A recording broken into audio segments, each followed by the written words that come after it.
So today it was nearly an hour-long meeting with Minister of Environment, Natural Resources, Nuclear Safety and many other departments, Dr.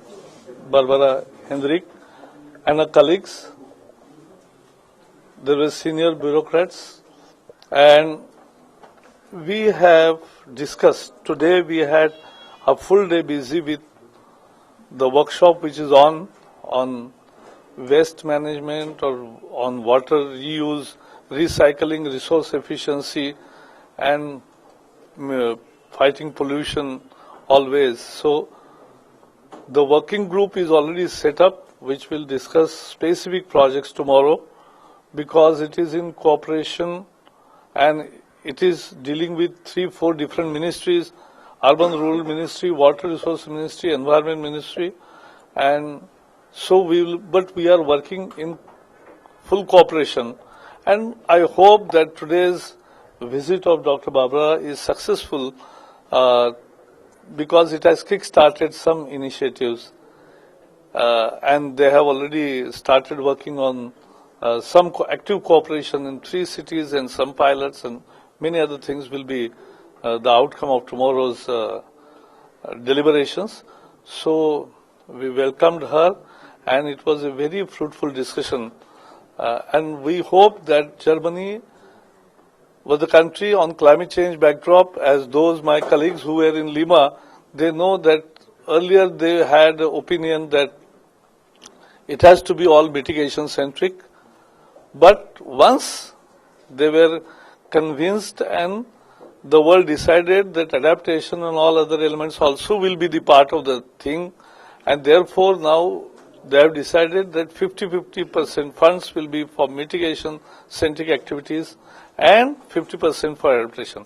So it's a goodwill from German side also, and we'll work together because our Prime Minister Narendra Modi ji is going to Germany in April, and there are many events throughout the year, and we'll be actively cooperating it because we want ultimately that the Paris arrangement should be a successful outcome of 2015 so that the world goes and achieves the target it wants for the future generations.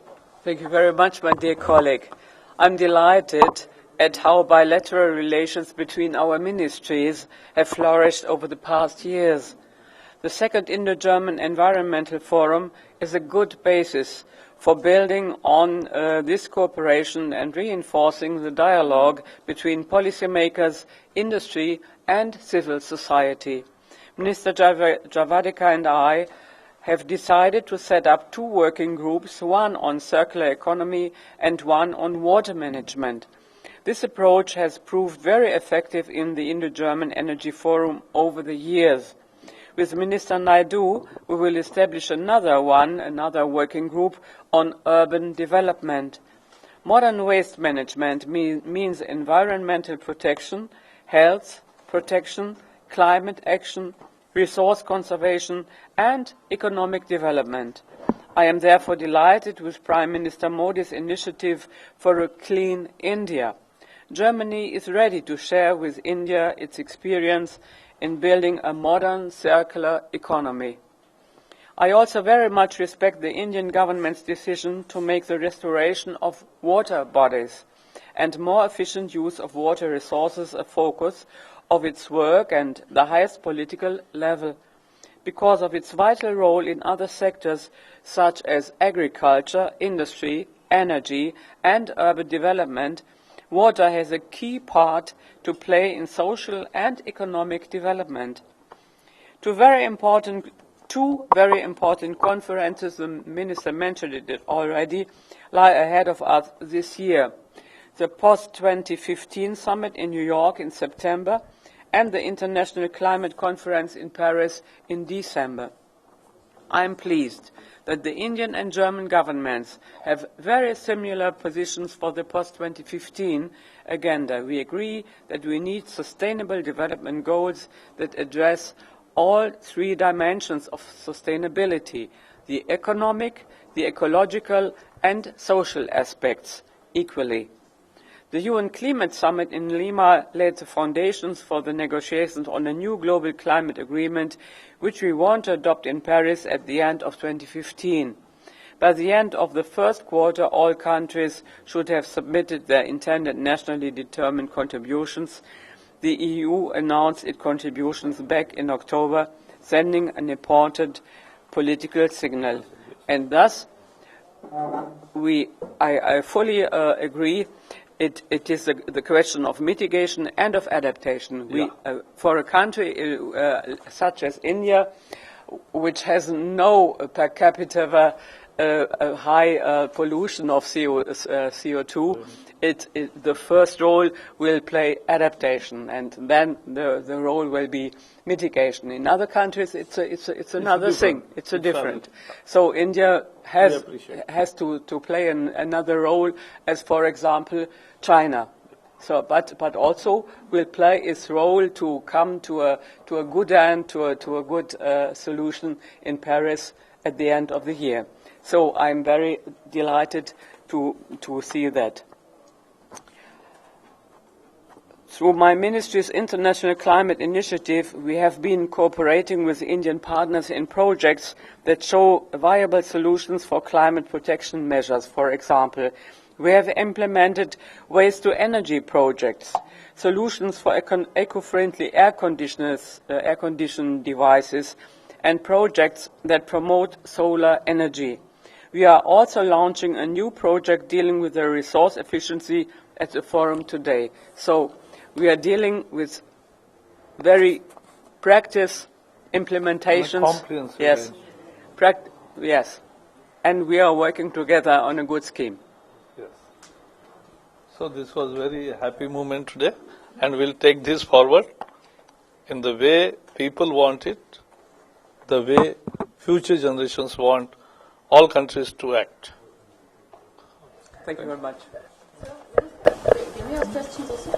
I understand renewable energy is a very important focus for you at the moment, but also coal obviously will play a very important role in the future of Indian energy. So what kind of role will coal play? You are asking about thermal, coal. Coal. Yeah, it will. See, yeah, I'll tell you. Both will grow. But we'll be growing aggressively the renewable energy path. Because today our consumption is 1/10 or even 1/100th of many of the advanced countries. Average is 100, maximum is 1/10. So therefore the aspirations and the need of the hour is that our energy consumption will rise.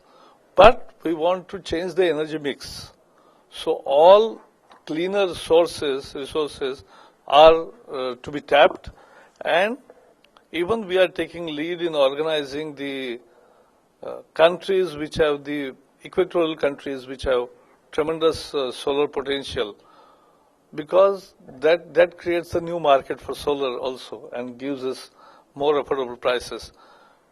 100 gigawatt of renewable solar energy in 5 years means this is pre-2020 action. Let me put it again in that fashion. It's a pre-2020 action of a country which was not mandated to do so. And therefore, 100 gigawatt is $100 billion of investment, and it's 145 million tons of carbon emissions saved each year. So it's a huge contribution. We have already started on that.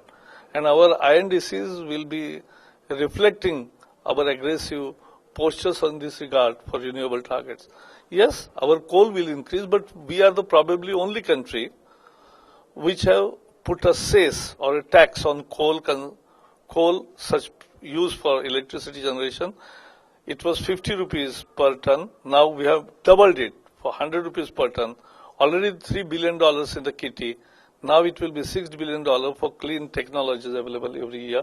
It's a huge amount. And we are creating simultaneously bigger carbon sinks. So all in a balanced manner we want to move ahead. So the energy mix, do you have any targets there where you want to have? Yeah, even wind energy. We want to increase, there is another aspect to it also. We want to increase the energy efficiency of our whole working model. So therefore, we want to target 25% of energy efficiency by 2025. It's a 2025. Yeah, 20% by 2020 and 25% by 2025.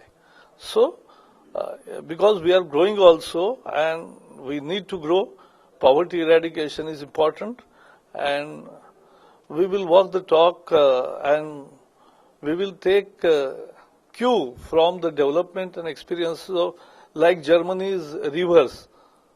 They improved in last 40 years with tremendous efforts. So it takes 20 years, but rivers can be cleaned and make good. Now we can build upon that and achieve the target in a shorter period.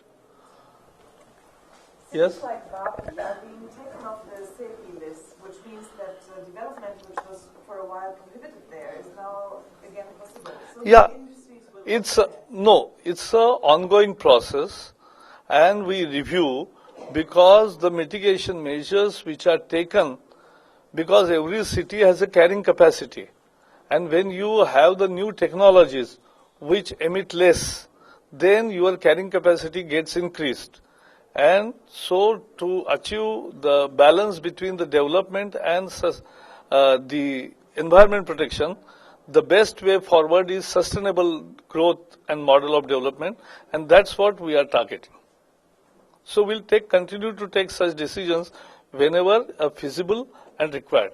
Otherwise, we are going ahead with new stringent norms for cement industries. We have mandated our 3,000 industries from 17 critically polluting industry sectors to install 24/7 monitoring, pollution monitoring devices. It's a revolutionary decision. We are going, this is first phase. We'll take it to other industries also. And in that, German technology help is proving good and will prove good ultimately. Frau Hendricks, können Sie uns ein paar Zahlen nennen? Wir wissen, dass es ja den Ausbau der Stromnetze geben soll. Woanders gibt es denn spezifische Projekte, wo Sie uns auch ein paar Zahlen nennen können?